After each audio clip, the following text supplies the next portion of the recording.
Hello everyone. I'm Reshmi. I'm Garima Bhavi's sister-in-law. I have known Auntie for a long time, since my engineering time. And then post-engineering, I was in Greater Noida for a couple of months.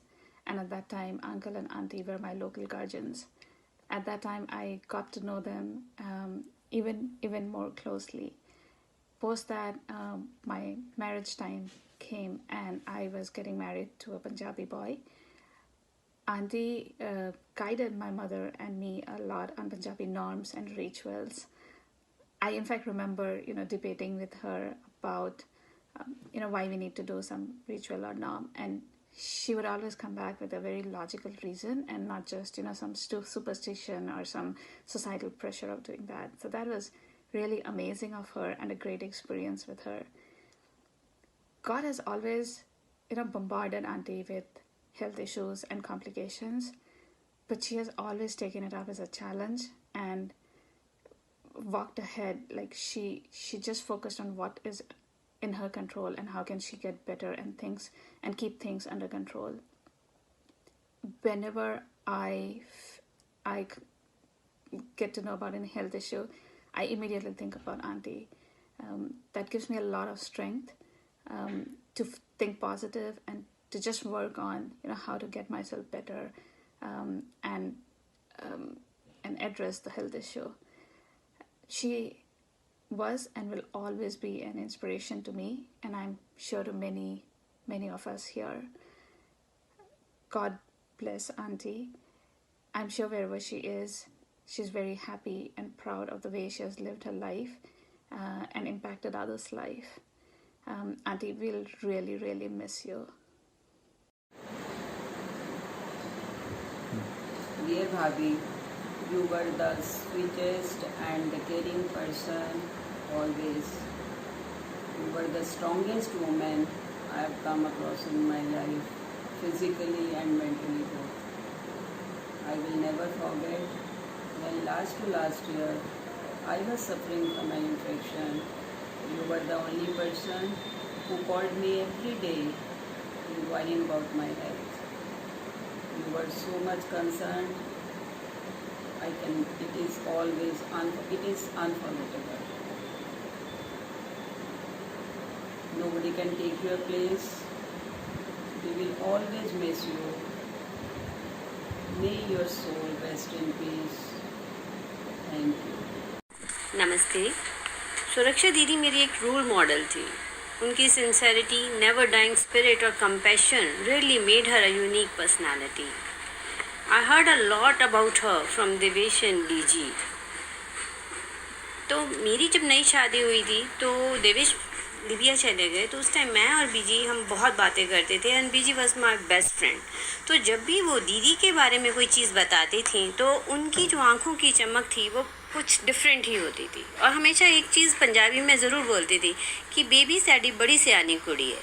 तो मुझे समझ में नहीं आता था कि वो ऐसा क्यों कहती हैं, लेकिन टाइम के साथ धीरे धीरे जैसे ही मैंने उनको और ऑब्ज़र्व किया, उनसे मिली, तो मैंने देखना शुरू किया कि really she has something in her. उनकी जो पर्सनालिटी थी वो बहुत ही डिफरेंट थी, बहुत ही चार्मिंग, हंसमुख, एनकरेजिंग, और जब भी देखो वो बहुत ही एक अच्छे, उनकी आवाज़ जो थी बहुत ही खनकती हुई आवाज़ आती थी। जब भी फ़ोन करते थे तो ये बंदे का ऐसे लगता था कि दिन बन गया। बहुत अच्छा बोलती थी वो। तो वो मुझे हर फील्ड में बहुत इनकरेज किया करती थी। मैंने आफ्टर मैरिज मैंने कुछ अपने आप को इम्प्रूव किया एकेडमिकली। तो उस टाइम पे दीदी use to have my date sheet with her always and I use to get a call before the exam, and जैसे ही घर पहुंचती थी then again she use to call me to ask to inquire the how was the exam. तो ये जो चीज़ होती है, it is just like she was nurturing me like a mother.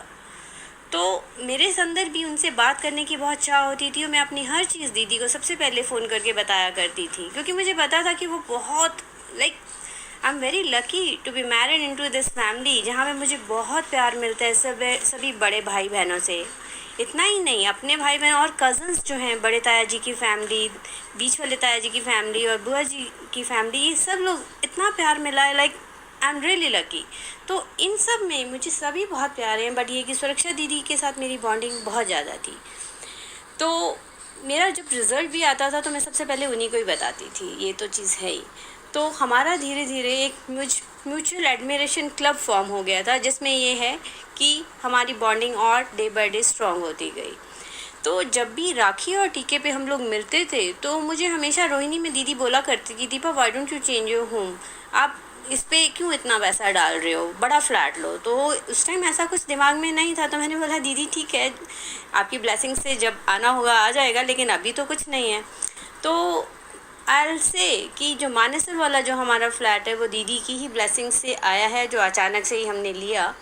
तो कुछ महीने पहले वो नीमराना गए थे दीदी और जीजा जी दोनों, और वापसी पे वो हमारे पास लंच पे रुके and you know she was very happy. We had dinner in the balcony, क्योंकि विंटर्स थे उस टाइम, तो सामने अरावलीज का व्यू था, बहुत ग्रीनरी थी।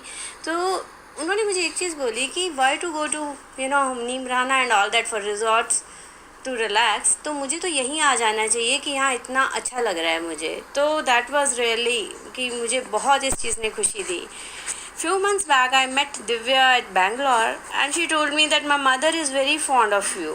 तो ये सुन के बाई गॉड मुझे बहुत खुशी हुई कि जितना मैं दीदी को लाइक करती हूँ, हाँ वो भी मुझे उतना ही लाइक करती हैं। तो ऐसे ही धीरे धीरे मैंने उनकी जो चीज़ें ऑब्जर्व करके देखा कि she was a meticulous planner. कोई भी चीज़ प्लान करनी है, she used to put ticks you know on the list, the things have been done and left. तो ये सब चीज़ें, और अदरवाइज़ मैं देखती थी भी कोई भी चीज़ वो वेस्ट नहीं करती। अगर कोई भी उनके पास कॉटन के दुपट्टे भी पड़े हैं तो she will stitch something and you know give to children. जो भी बच्चे हैं, जो मेड्स के बच्चे हैं, उन सबको वो सब बहुत ये सब चीज़ें करती थी, जिसमें ये उनका दिखता था कि वो कोई भी चीज़ को यू नो ऐसे ही वेस्ट नहीं जाने देती थी। तो ये चीज़ें हमें बहुत सीखने वाली है कि हम अगर इन पे नहीं बॉदर करते, इन चीज़ों को नहीं लेते। तो आई विल से कि दीदी will be always in my heart and you know and we are all going to miss her a lot, you know. Thank you. तो उस टाइम पे दीदी use to have my date sheet with her always and I use to get a call before the exam. And जैसे ही घर पहुंचती थी, then again she use to call me to ask to inquire the how was the exam. तो ये जो चीज़ married into this family, जहाँ पे मुझे बहुत प्यार मिलता है सभी बड़े भाई बहनों से। इतना ही नहीं, अपने भाई बहन और कज़न्स जो हैं, बड़े ताया जी की फैमिली, बीच वाले ताया जी की फैमिली और बुआ जी की फैमिली, ये सब लोग इतना प्यार मिला है, like I am really lucky. तो बर्थडे स्ट्रॉन्ग होती गई।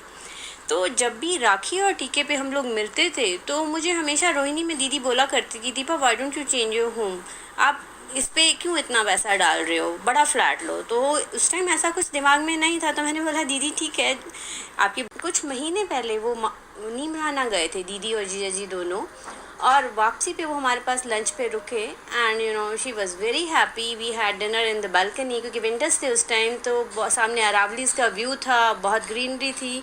तो उन्होंने मुझे बोली कि why to go to you know Neemrana and all that for resorts to relax, तो मुझे तो यहीं आ जाना चाहिए कि यहाँ इतना अच्छा लग रहा है मुझे। तो दैट वाज रियली कि मुझे बहुत इस चीज़ ने खुशी दी।